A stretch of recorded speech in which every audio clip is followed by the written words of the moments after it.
El viaje de los 12 comenzó con hombres corrientes, moldeados por la llamada divina.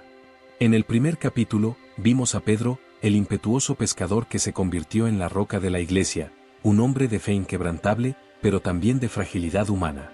Conocimos a Juan, el discípulo amado, que permaneció hasta el último suspiro de Cristo y recibió una visión del final de los tiempos. Caminamos junto a Santiago, el hijo del trueno, cuya pasión por el reino le llevó a ser el primer apóstol martirizado. Y, por último, nos adentramos en la mente analítica de Felipe, que buscó entender antes de creer, pero al final encontró todas las respuestas en Cristo. Cada uno con su propia historia, cada uno con un destino entrelazado con la mayor misión jamás confiada al hombre. Pero la historia no termina aquí. Hay otros cuyos nombres fueron llamados por el Maestro, hombres que lo dejaron todo para seguir un camino lleno de milagros, desafíos y un legado que se extendería a lo largo de los siglos. ¿Quiénes eran? ¿Qué les hizo especiales? ¿Y cómo desempeñó cada uno de ellos un papel único en el plan divino? Bartolomé caminaba entre los 12 como un enigma. Su nombre apenas se menciona en los evangelios, su presencia parecía discreta, pero su fe era inquebrantable. También se llamaba Natanael, y su encuentro con Jesús fue diferente a cualquier otro. No hubo una invitación directa como la de Pedro o Felipe. No hubo redes abandonadas ni barcas abandonadas. Más bien hubo una revelación que desveló un misterio mucho mayor. Él ya era conocido antes incluso de saber quién era Cristo. Fue Felipe quien lo encontró primero. Movido por la emoción de la llamada, corrió hacia Natanael y le dijo: «Hemos encontrado al que Moisés escribió en la ley y los profetas proclamaron, Jesús de Nazaret, hijo de José». Pero Natanael no se convenció fácilmente. Sus ojos reflejaban duda, y su respuesta llevaba un tono de incredulidad. ¿Puede salir algo bueno de Nazaret? Para él, la idea de que el Mesías viniera de un pueblo insignificante parecía improbable. Felipe, sin embargo, no trató de convencerle con argumentos. Se limitó a sonreír y decir: «Ven y verás». Cuando Natanael se acercó, Jesús lo miró, sin vacilar, declaró: «He aquí un verdadero israelita, en quien no hay falsedad». Aquellas palabras le desarmaron. ¿Cómo podía aquel hombre saber algo de él? «¿De dónde me conoces?», preguntó. Y entonces llegó la revelación: «Antes de que Felipe te llamara, te vi debajo de la higuera». Aquella frase, sencilla para cualquier otra persona, bastó para que Natanael se diera cuenta de que se enfrentaba a algo mucho más grande de lo que había imaginado. ¿Qué vio Jesús bajo aquella higuera? ¿Qué pasaba por el corazón de Bartolomé en aquel momento? Quizá fue un instante de oración, quizá un pensamiento secreto, algo que solo él y Dios podían saber. Pero cuando lo oyó, su corazón se abrió y ya no tuvo dudas. «Rabí, tú eres el Hijo de Dios, tú eres el Rey de Israel». A diferencia de Felipe, que necesitaba pruebas y cálculos, Natanael quedó prendado por la revelación inmediata. Su escepticismo se disipó con la presencia de Jesús.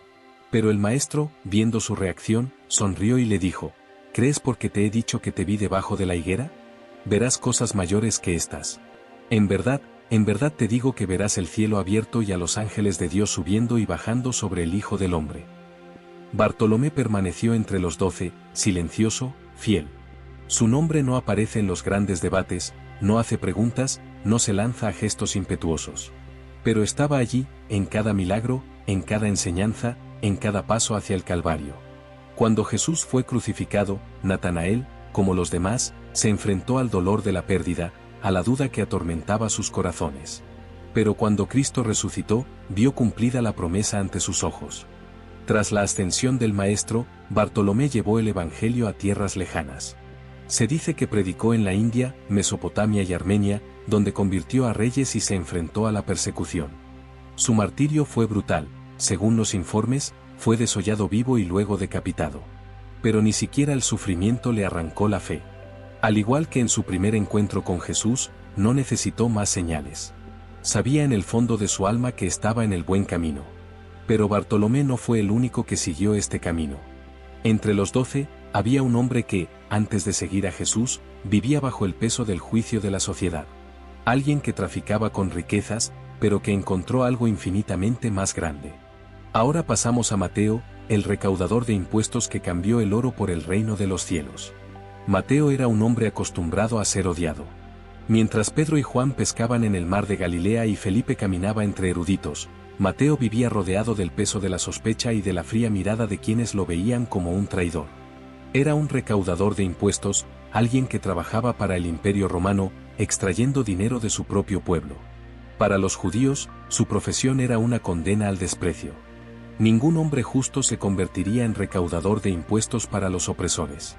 Ningún verdadero hijo de Israel vendería su dignidad por monedas. Pero Mateo vivió así, hasta el día en que una simple mirada lo cambió todo. Sentado ante su mesa de recaudación, rodeado de números y riquezas, oyó unos pasos que se acercaban. Cuando levantó la vista, se encontró con una mirada distinta a cualquier otra. No había juicio, ni repulsión. Había una invitación. Jesús simplemente dijo, «Sígueme». La respuesta fue inmediata. Mateo no dudó, no pidió tiempo para arreglar sus cuentas, no se preocupó por lo que dejaría atrás. Simplemente se levantó y siguió adelante. Fue el primero en dejar no solo su ocupación, sino toda su vida anterior, su posición y su seguridad. Otros apóstoles dejaron barcos, redes y espadas. Mateo dejó todo un mundo de privilegios y dinero. Pero no siguió a Jesús en silencio. Como hombre que siempre había sido excluido, lo primero que hizo fue abrir su casa y ofrecer un banquete. Llamó a los pecadores, a los publicanos, a los que también eran rechazados, a los que no tenían sitio entre los justos. Quería que todos supieran que había algo más grande que el oro y que la misericordia era mayor que cualquier deuda. Pero no todos lo vieron con buenos ojos. Los fariseos, siempre vigilantes, le preguntaron, ¿por qué come tu Señor con publicanos y pecadores? La respuesta de Jesús resonó como un rayo, haciendo añicos la hipocresía y revelando el verdadero propósito de su venida. Los sanos no tienen necesidad de médico, sino los enfermos. Id y aprended lo que significa, misericordia quiero, no sacrificios. Porque no he venido a llamar a justos, sino a pecadores. Mateo nunca olvidó aquellas palabras. Él, que durante tanto tiempo había sido considerado indigno, había encontrado un lugar entre los elegidos. Su mente, antes afilada para los cálculos y el registro de impuestos, se volvía ahora hacia algo mucho más grande. Registraría algo infinitamente más valioso que las monedas y los impuestos, el Evangelio del Reino. Fue testigo de milagros, escuchó parábolas directamente de labios de Cristo, vio lo imposible suceder ante sus ojos. Caminó con el Maestro, aprendió humildad, vio cómo el perdón se hacía realidad. Pero también se enfrentó al dolor de la cruz. Cuando Jesús fue crucificado, Mateo, como tantos otros, sintió miedo. Pero después de la resurrección, se dio cuenta de que su misión no había hecho más que empezar. Se dispuso a predicar el Evangelio, llevando el mensaje del reino a tierras lejanas. Se dice que viajó por Etiopía y Persia, anunciando que el verdadero tesoro no era el oro, sino la fe. Su muerte, según los informes, fue brutal. Algunos dicen que lo mataron a espada, otros que lo quemaron vivo. Pero fuera cual fuera el final, Mateo nunca dio marcha atrás. El hombre que antes se vendía por monedas ahora ofrecía su vida por el reino de los cielos. Pero entre los 12 había otro que también albergaba dudas, un hombre conocido por su necesidad de tocar para creer, de ver para aceptar. Ahora pasamos a Tomás, el hombre cuyo nombre se convirtió en sinónimo de escepticismo, pero cuya fe, al final, demostró ser más fuerte que cualquier duda. Tomás no era un hombre de fe ciega. Su mente analítica, su necesidad de ver, tocar y comprender, hicieron de él un apóstol único. No era impulsivo como Pedro, ni contemplativo como Juan. Para Tomás, la verdad necesitaba ser probada, y su camino hacia Cristo estuvo marcado por la duda, el cuestionamiento y, al final, la más poderosa afirmación de fe entre los 12. Su nombre, derivado del arameo, taumá, y del griego, dídimo, significa gemelo, pero no hay constancia de quién era su hermano. Su origen está envuelto en el misterio, pero su personalidad se revela en los momentos en que aparece en los evangelios. Era directo, cuestionador y no aceptaba respuestas vagas. Cuando Jesús anunció que volvía a Betania, donde estaba muerto Lázaro, los discípulos dudaron, porque sabían que los dirigentes judíos querían matar al Maestro. Pero Tomás, en un momento de sombrío coraje, declaró, «Vayamos también nosotros y muramos con él». No veía un futuro de victoria terrenal, pero aún así eligió seguir a Cristo hasta las últimas consecuencias. Su preocupación fue aún más evidente en la última cena. Mientras Jesús hablaba de su partida y del camino hacia el Padre, Tomás no podía ocultar su confusión. «Señor, no sabemos a dónde vas, ¿cómo podemos conocer el camino?». Y fue a raíz de esta pregunta cuando Jesús hizo una de las afirmaciones más profundas del Evangelio: yo soy el camino, la verdad y la vida. Nadie viene al Padre si no es por mí. Aún así, seguía sin entenderlo del todo. La duda que definiría su historia llegó después de la resurrección. Cuando Cristo se apareció a los discípulos, Tomás no estaba allí. Cuando los demás le dijeron que habían visto al Señor vivo, se negó a creerlo. Si no veo la señal de los clavos en sus manos, y no meto mi dedo en el lugar de los clavos, y no meto mi mano en su costado, no creeré. Sus palabras hacen eco del escepticismo humano, de la resistencia a creer en lo imposible. Pero 8 días después, Jesús regresó. Esta vez Tomás estaba allí. Jesús se acercó sin reproche, sin condenación, simplemente extendió sus manos y dijo: pon tu dedo aquí y mira mis manos. Extiende tu mano y métela en mi costado. No seas incrédulo, sino creyente. No necesitó tocar. Todas sus dudas se disolvieron en presencia del resucitado. Entonces Tomás pronunció las palabras que ningún otro discípulo había dicho nunca con tanta claridad: Señor mío y Dios mío.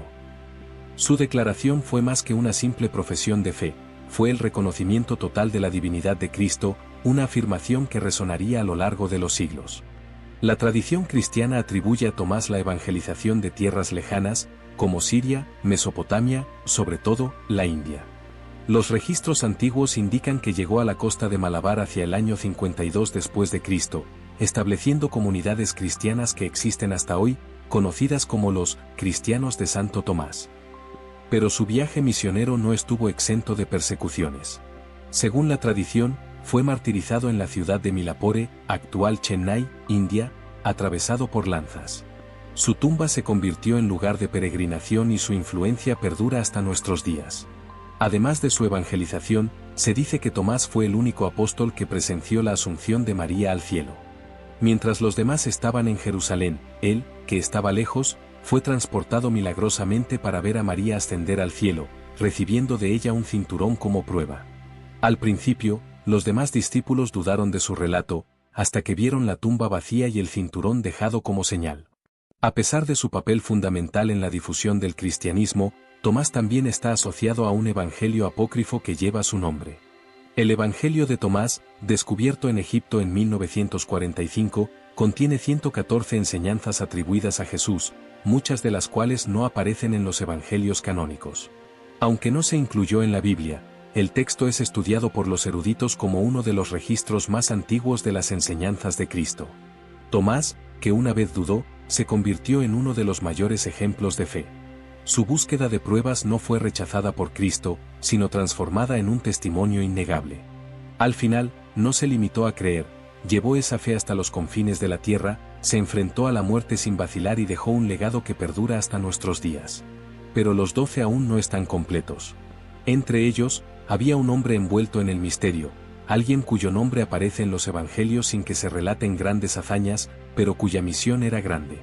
Ahora pasamos a Santiago, hijo de Alfeo, aquel a quien la historia casi ha olvidado, pero a quien el cielo nunca ha dejado de recordar. Santiago, hijo de Alfeo, se pasea por la narración de los evangelios como una sombra discreta, casi imperceptible. Poco se sabe de sus orígenes, de su personalidad o de sus hechos concretos al lado de Cristo. No hay constancia de grandes discursos, de preguntas destacadas o de momentos de protagonismo entre los 12. Sin embargo, su presencia estaba ahí, firme, silenciosa, inquebrantable. Mientras otros destacaban por su impulsividad o su cercanía a Jesús, Santiago seguía siendo un enigma, un apóstol envuelto en el misterio, pero que, a su manera, llevaba la misma gran misión de anunciar el reino de Dios.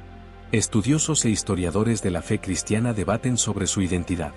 Algunas tradiciones lo confunden con Santiago, el hermano de Jesús, mencionado en el Nuevo Testamento como líder de la Iglesia de Jerusalén.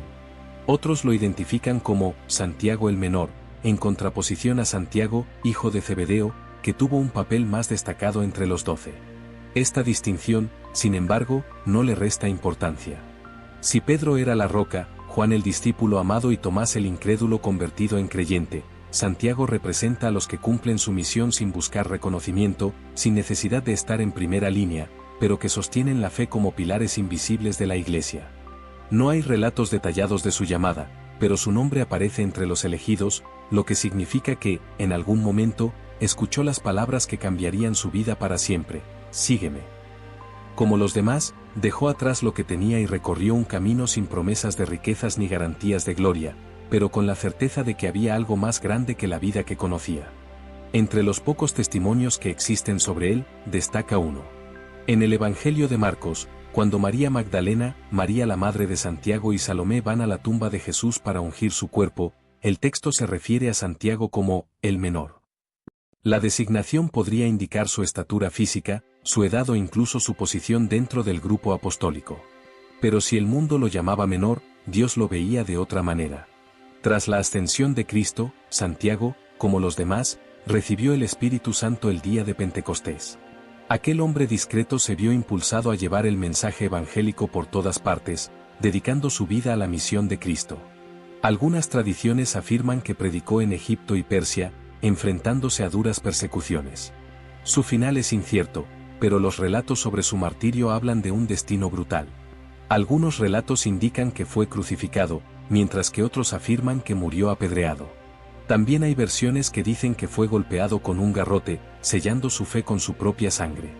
Pero, al igual que los demás apóstoles, su muerte no fue el final. Su historia ha resonado a lo largo de los siglos, y su fidelidad silenciosa se ha convertido en un testimonio vivo de que no todos los que cambian el mundo necesitan grandes gestos. Algunos, como Santiago, lo hacen en el silencio, en la constancia, en la perseverancia de quien comprende que la fe no necesita ser vista para ser grande. Y ahora el viaje de los 12 está llegando a su fin. Quedan los últimos apóstoles, aquellos cuyas historias completan este gran mosaico de fe, misterio y transformación. No querrá perderse la tercera y última entrega de esta saga épica, en la que revelamos a los últimos elegidos, aquellos que, junto a Cristo, dieron forma a la historia del cristianismo. Si este viaje te ha impactado, no olvides darle a me gusta a este vídeo, compartirlo con aquellos a los que les encanta aprender sobre las historias de la Biblia y suscribirte al canal. Activa las notificaciones para no perderte el próximo capítulo, porque la gran revelación está aún por llegar.